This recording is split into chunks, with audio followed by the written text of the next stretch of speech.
Hello, in today's video, we'll together get to know about a well-known general in the Three Kingdoms. He is also the only person who is worshipped at Emperor Temple. He's Guan Yu. Perhaps you've heard about this person, but it's sure that there are still many things that you haven't known about him. So let's watch the video to understand more. Guan Yu's origin is very normal, therefore, there was also no one cared about him and also no historical record about him at all. Besides, people also supposed that his family was very poor, and Guan Yu himself had to make and meet. He was even a seller in the market.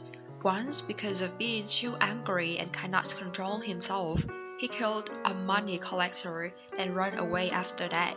At the shelter, he met Liu Bei and Zhang Fei. These three people became friends and together started a career of fighting. Following Liu Bei, Guan Yu had a chance to show his outstanding talent. From a normal person, he led Liu Bei's army and gained a lot of victories. He was more and more famous, kept higher positions, and became one of the best generals in the Three Kingdoms. Then finally, he was named Ting General, the highest position in the Wuhan military. We can't help forgetting an image of a strong and powerful general holding a sword in his hand and riding a stallion horse. Not only good at martial arts, but Guan Yu is also famous for being a brave and loyal person. Specifically, when Cao Cao sent troops to fight Zhuzhou, because of a thick number of soldiers, Liu Bei lost the battle. He had to run away and ask for help from Yun Shao. Guan Yu at that time had no way but surrender Cao Cao.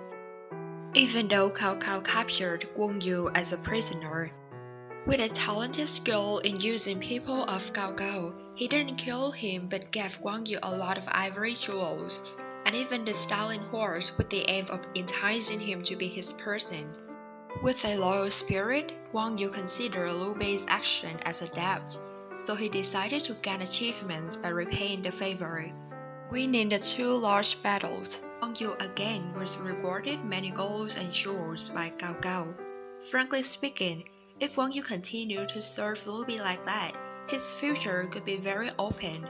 However, being a loyal person, he supposed that repaying the favor for Cao Cao like that was enough. Therefore, when Cao Cao was busy carrying out his affairs, Guan Yu packed all of the rewarded things, wrote a letter to return those things back to Cao Cao, and then came back to support Liu Bei. Cao Cao went on that not only did he ask soldiers not to chase Guan Yu, but complimented and admired his loyalty a lot. However, humans all have weaknesses. Despite being outstanding and make the enemy admire him, Guan Yu still had a serious weakness, which is being conceited and hot-tempered. This weakness both hurt him to die and destroyed the whole Guan family. The worst thing was that he made all the plans of Liu Bei and Julian completely fail. Specifically, in 215, Cao Cao started to be stronger. Therefore, someone wanted to associate with Liu Bei. Therefore, he asked for marriage Guan Yu's daughter to become his daughter-in-law. However, Guan Yu didn't realize the idea. He refused and even gave many offensive words to Shengguan. This not only made the conflicts between Shengguan and Liu Bei get worsen, but also made Shengguan follow Cao Cao against Liu Bei. When Shengguan sent troops to fight Jinzhou, the land that Guan Yu was assigned to manage by Liu Bei, this time he even made a bigger mistake. First, because of being too arrogant, he made many lower generals dissatisfied.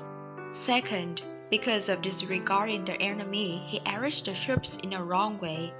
As a consequence, when Shu Wan came, Guan Yu's soldiers couldn't fight back but surrendered. Therefore, Guan Yu just lost the Jinzhou land after that.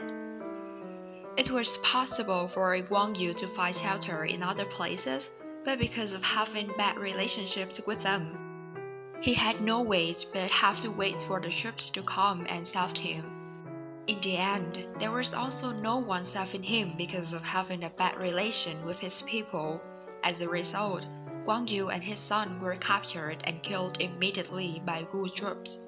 After Guan Yu was killed, his head was given to Cao Cao.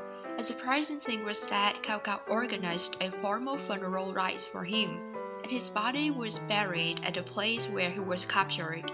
The death of Guan Yu made Lu Bi and Zhang Fei wanted to revenge and lost their temper, leading to many mistakes and having to sacrifice themselves.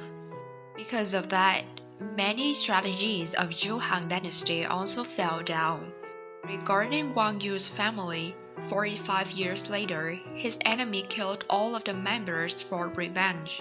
Despite not being both the best general and a person who had many victories, Guan Yu topped all of the best generals in history to be named Wu Shan and was worshipped at Emperor Temple.